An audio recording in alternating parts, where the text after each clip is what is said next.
नमस्कार विद्यार्थी मित्रांनो, आपण आज यशवंतराव चव्हाण मुक्त विद्यापीठ नाशिक या विद्यापीठाच्या SYBA SOC 222चा 2017 मे 2017चा जुना पेपर तुम्हाला या ठिकाणी दाखवत आहे, जेणेकरून तुम्हाला येणाऱ्या परीक्षेत त्याचा फायदा होईल आणि तुम्ही चांगल्या प्रकारे मार्क्स मिळवतील।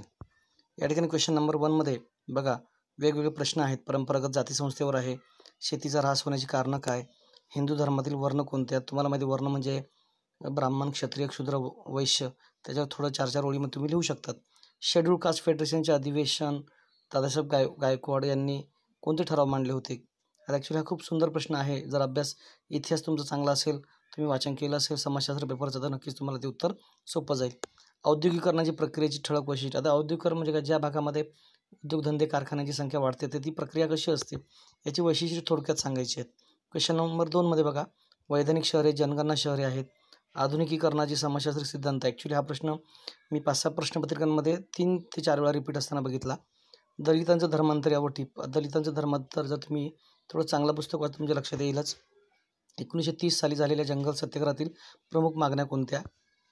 त्याच्यानंतर महाराष्ट्रात 1957 ते 65च्या काळात जे जमीन सुधारणा कायदे झाले ते कोणते आणि त्याचं थोडक्यात तुम्हाला इथे वर्णन करायचं आहे।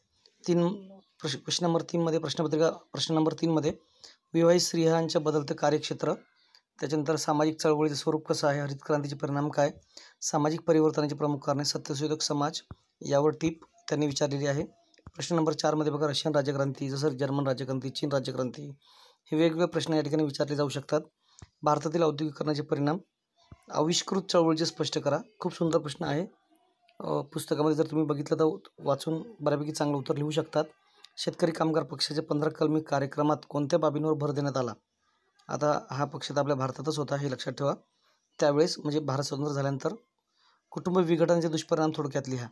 विद्यार्थी मित्रांनो, 5 ते 6 क्वेश्चन पेपर जर तुम्ही चांगल्या केल्या तर नक्कीच तुम्हाला प्रश्न फक्त वाचून जाऊ नका, तर त्या प्रश्नाची उत्तरं वाचा। म्हणजे फक्त बघून जाऊ नका किंवा प्रश्न बघून नका जाऊ, पुस्तक काढा, वाचा, गुगलची मदत घ्या आणि कॉन्सेप्ट क्लिअर करा। बऱ्यापैकी तुम्हाला 5 एक क्वेश्चन पेपर जर बघितल्या तर तुम्हाला पूर्ण पेपर चांगला सोडवता येऊ शकतो।